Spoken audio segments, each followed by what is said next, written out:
Welcome មកកាន់ podcast Women Talk ដែលថ្ងៃនេះដែរគឺខ្ញុំនឹងចាប់ផ្ដើមជាមួយនឹង YouTube របស់ខ្ញុំ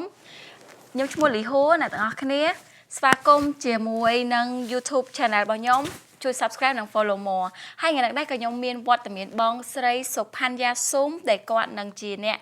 ឯកទេសថែរក្សាសម្រស់ដែលយើងមកពិភាក្សានឹងរកបញ្ហារឿងសម្រស់ទៅកាន់មនុស្សស្រីទាំងអស់គ្នាដែរអញ្ចឹងជាការចាប់ផ្ដើមគឺខ្ញុំសូមឲ្យបងជួយណែនាំខ្លួនបន្តិចទៅកាន់បងប្អូនទាំងអស់គ្នាដែរជំរាបសួរខ្ញុំឈ្មោះសុផាន់យ៉ាស៊ុំខ្ញុំមានឯកទេសខាងស្បែកសម្ផស្ស Makeup Artist និង Aesthetic ហើយថ្ងៃនេះយើងមកទៅជែកគ្នាពីរឿងសម្ផស្សរបស់មនុស្សស្រីចាបងត្រឹមត្រូវហើយរឿងសំណួរដែលយើងនឹងឆ្លើយនៅក្នុង podcast ហ្នឹងហើយក៏ដូចជាចម្លើយដែលបងឆ្លើយហ្នឹងគឺយើងសិតតែជាបទពិសោធន៍ពិតតែម្ដងដែលខ្ញុំលើកមកហ្នឹងគឺយើងចង់ចែករំលែកចាបងទៅដល់មនុស្សស្រីគ្រប់គ្នាឲ្យគាត់complete ខ្លួនឯងត្រឹមត្រូវហ្នឹងហើយដែលយើងចែកពេលវេលាហើយយើងនឹងធ្វើ podcast ជូនទៅកាន់បងប្អូនទាំងអស់គ្នាគាត់បានមើលទស្សនាដូចជារំលឹកខ្លួនឯងណាបងចាហ្នឹងហើយដោយសារនេះជាលើកដំបូងដែរគឺមានអារម្មណ៍ excited មែនតើដូចរំភើបដូចថាជាលើកទី1ហើយសង្ឃឹមថាបងប្អូនទាំងអស់គ្នានឹងចូលចិត្តស្ដាប់ podcast នេះដែរបងក៏លើកទី1ដូចគ្នាមានអារម្មណ៍ដូចជារៀងរំភើបសប្បាយអអញ្ចឹងណាទាំងអស់គ្នាតែសង្ឃឹមថាបងប្អូនគាត់អ្នកទស្សនា podcast ហ្នឹងគាត់មិនប្រកាន់ចាហើយគាត់នឹងមានសំណួរផ្សេងៗទៀតអាច comment នៅខាងក្រោមវីដេអូហ្នឹងដើម្បីឲ្យពួកយើងបានធ្វើការដោះស្រាយគ្នាក៏ដូចជារកបញ្ហាឬក៏រកដំណោះស្រាយ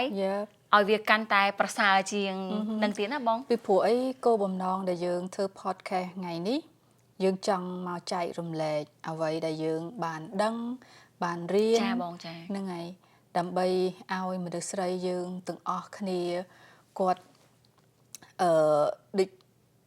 បានរៀបចំខ្លួនគាត់មានចំណេះដឹងនៃការរៀបចំខ្លួននៃការ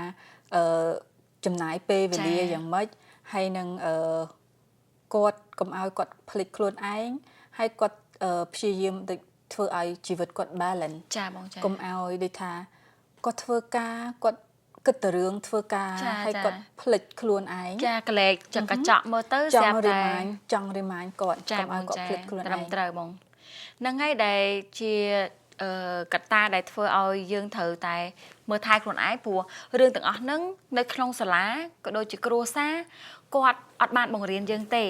ហើយជារឿងមួយដែលយើងត្រូវស្វែងយល់ពីខាងក្រៅតែខ្ញុំជឿថាបងប្អូនស្ត្រីយើងភាគច្រើនមែនតើដែលគាត់បានភ្លេចពីរឿងហ្នឹងណាបងព្រោះគាត់រវល់ទៅធ្វើការរកលុយហើយទៅទំនួលខុសត្រូវគ្រួសារបែបរៀងៗខ្លួនជាពិសេសមនុស្សស្រីដែលគាត់រស់នៅសហរដ្ឋអាមេរិកនេះជាពិសេសពួកខ្មែរយើងដែលគាត់មករស់នៅនេះគាត់មានបងដឹងថាគាត់មានកាតព្វកិច្ចច្រើនចាបងចាដូចជាជាមួយគ្រួសារជាមួយនឹងកូនជាមួយអីចឹងណាអញ្ចឹងម្នាក់ខំធ្វើការខំរលុយទាំងគេទាំងខ្ញុំចាទាំងអស់គ្នាទាំងបងអីហ្នឹងទាំងអស់គ្នាអញ្ចឹងយើងយកមកទៅចែកថ្ងៃនេះមិនមែនមានន័យថាអូយើងចេះទេយើងចេះយើងគ្រាន់បើឬមិនទេយើងចង់ស្វែងរក solution ចាបងថាតើយើងជាមនុស្សស្រីយើងត្រូវបែងចែកពេលវេលាយ៉ាងម៉េចហើយយើងត្រូវ take care ខ្លួនឯងរបៀបម៉េចចាបងចានឹងជារឿងសាមញ្ញប៉ុន្តែអ្នកនរនេះអាចភ្លេចបានទេដូចយើងបាននិយាយពីខាងដើមអញ្ចឹងបងព្រោះរឿងតិចតួចតែអាចធ្វើឲ្យយើងរីកចម្រើនជាងមុនដូចជារឿងសម្រស់ខាងក្រៅជាធម្មតាអ្នកនរគ្នាទៅក្រៅឬក៏ទៅណាឬក៏ចង់និយាយជាមួយអ្នកណាគឺគេតែងតែមើលយើងទៅផ្នែកខាងក្រៅមុនសម្បកខាងក្រៅរបស់យើងណាបង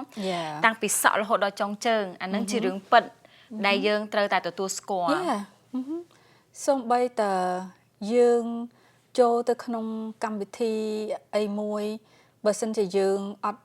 រៀបចំខ្លួនឲ្យបានរៀបរយមើលទៅដូចថាចូលចំណុំចំណោមគេក៏វាពិបាកដែរយើងក៏ពិបាកខ្លួនឯងដែរត្រូវទេបងហើយជួនកាលទៅអ្នកផ្សេងក៏គេដូចជាដូចអត់ comfortable នឹងទៅជែកជាមួយយើងដែរអញ្ចឹងណា